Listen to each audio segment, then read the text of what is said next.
Hey everybody, Shane here, Shoebox Legends. Thanks for tuning in for another episode. I'm really excited to get to this one today. This is going to be a fun follow-up on a recent video that I did about my longest running baseball card project. This is a set that has been 10 plus years in the making. I only recently completed it, and it is my Topps Buyback Franken-set. So I'll leave a link to the video below in case you missed it, maybe a couple weeks ago now. But the basic premise is I have a binder with cards 1 through 792, and they are all different Topps baseball cards from across the eras from 1957 all the way to present. They are all buyback cards, and they're all in numerical order, but they can be from any set. And so what I want to do today in this video that I think would be fun, I want to look at 10 cards that are going to go into that Franken set, booting out an existing card and kind of strengthening the album and the set overall. So that's going to be a lot of fun, and we'll get into kind of my rationale and reasoning behind each decision. But before we get to that, I have a very relevant care package that I received from my new hobby friend Brad over at Brad's Vintage Collection. And I'll leave a link to his channel below as well. Learned about Brad's channel through my buddy Dylan, who's a big fan, and I have been a big fan as well in the early going here. I've watched already 3 or 4 videos just in the few days or a couple weeks now that I've been aware of Brad. And I'm going to continue to plug through his kind of archive of content. And he sent this great note. Brad reached out to me, letting me know he had some buybacks and he would happily send them my way. So the note is, Shane, not sure any of these make the binder, but happy to send them to someone who collects them. I have more and will send them when I dig out the boxes they would be in. Love your passion and glad to have found your channel. Brad from Brad's Vintage Collection. So thank you very much for the kind note, Brad. Really glad that we have bumped into each other in this hobby sphere here on YouTube as well. And the cards that Brad sent are fantastic. I don't know if these will make the Franken set. I have to evaluate these after the video, but if not, I have sort of a network of buyback collecting friends and others who I can distribute some of these to. We start off with a 1974 Larry Lintz.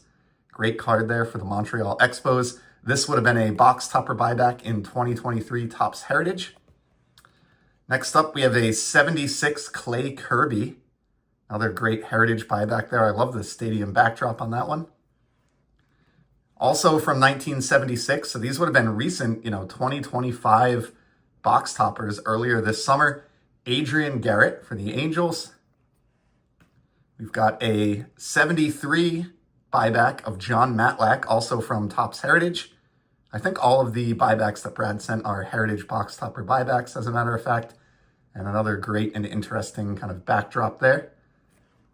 And here's a great one. Veda Pinson on the 73 design. Great shot there. Also with the Angels, a player who we don't hear enough about in our hobby, but a great player and a buyback that I am very grateful to have. That'll be a strong candidate for Franken set inclusion.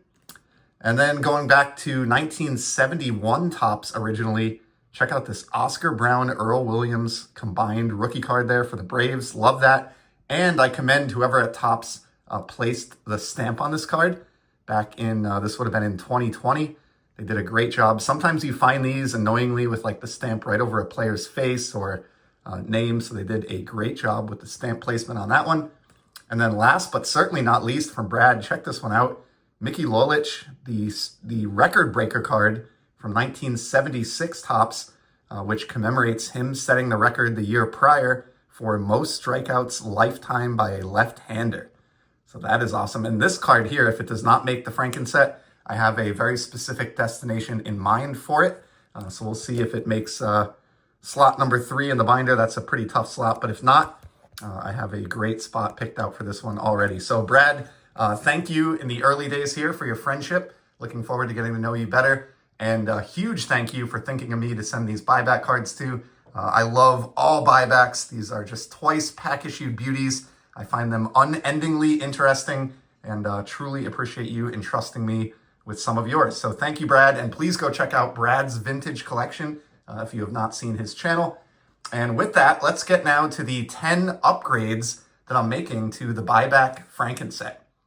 And we're going to start with, what I'm going to do is show the card that came out of the binder first, the loser in the matchup, so to speak, and then show the card that replaced it. So the first card that is getting the boot from the binder is the 1976 Dave Moats, a player that I am not familiar with. This was really just in there because I think it was the only buyback I had at this card number, which is 327.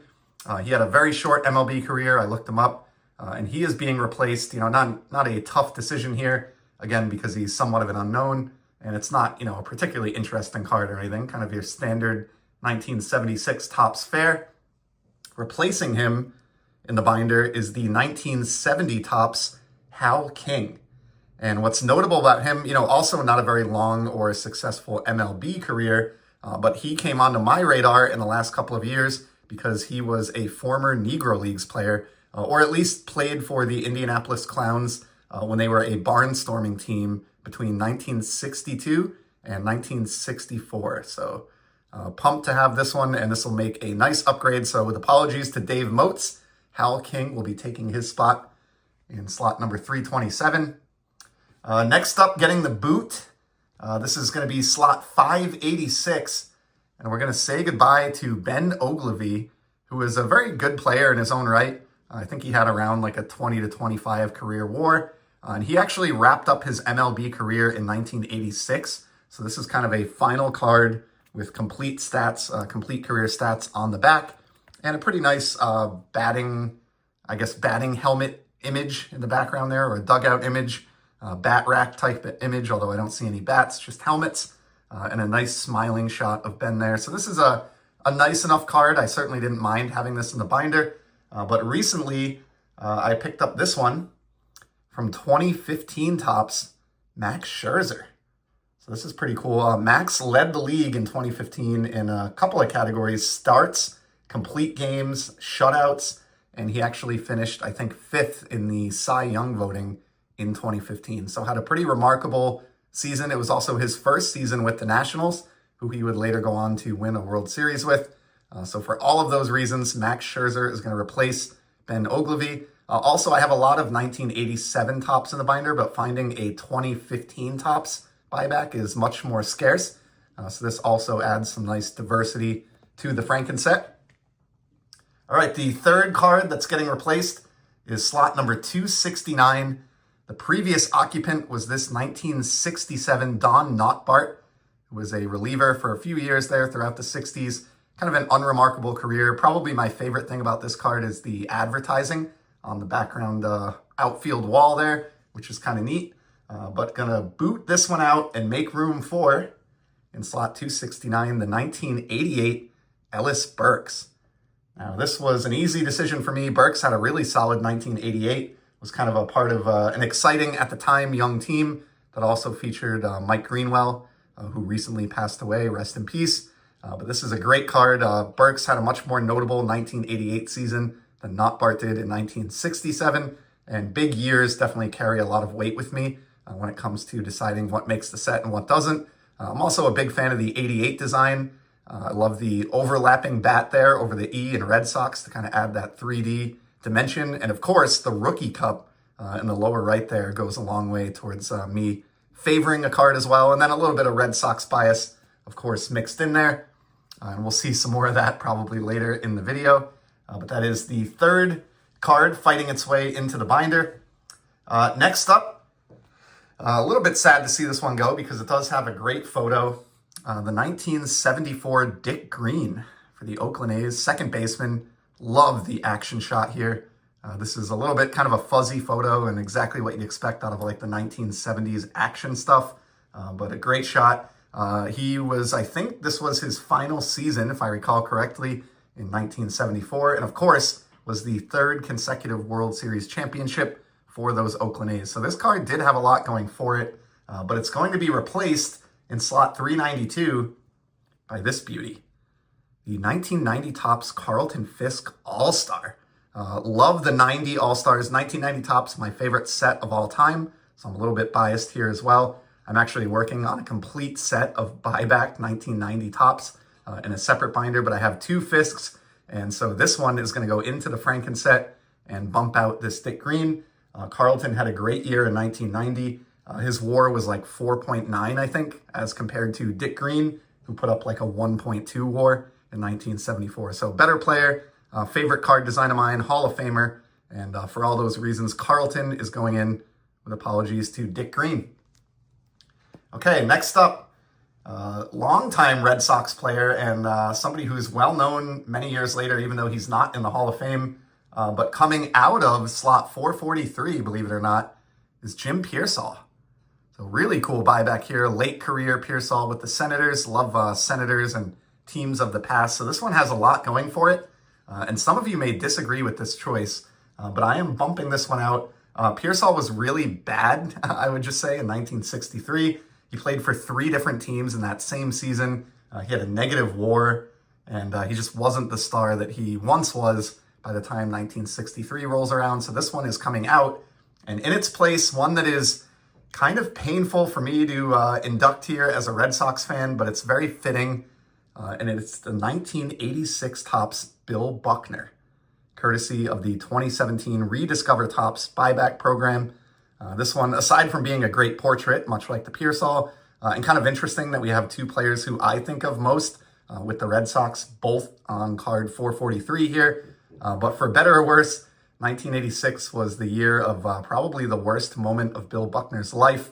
The ball through the legs in the 86 World Series that allowed the Mets to eventually come back and take the title, and continued the curse here in Boston that lasted for another couple decades even after this. Really tough moment for Bill, who was a really great player overall. In fact, even in 1986, as his career was kind of winding down, he had been in the league a long time. He batted in or drove in more than 100 runs for the Red Sox in that fated or ill-fated 1986 campaign.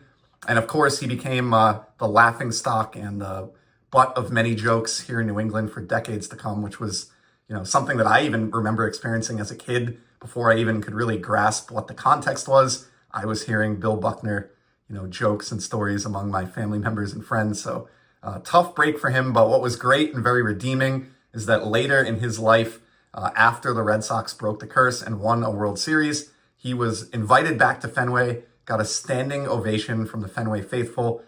It brought tears to his eyes, and seeing him in that moment kind of get over that stigma, become accepted again by the fans and cheered for, you could tell, words almost can't describe what it meant to Bill. And then he tragically passed away at an early age. So really grateful that he got to live to see the curse broken and to be kind of redeemed in the eyes of the fans.